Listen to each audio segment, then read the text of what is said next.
I'm Rajyasree Sen and I've made sarso maach for all of you. Sarso maach is made with, sarso is basically mustard. So it's made with mustard usually, and I'm talking about the mustard seeds over here.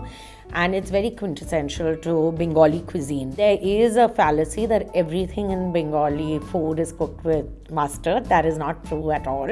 There are one or two dishes which are cooked with mustard, but it is a delicacy.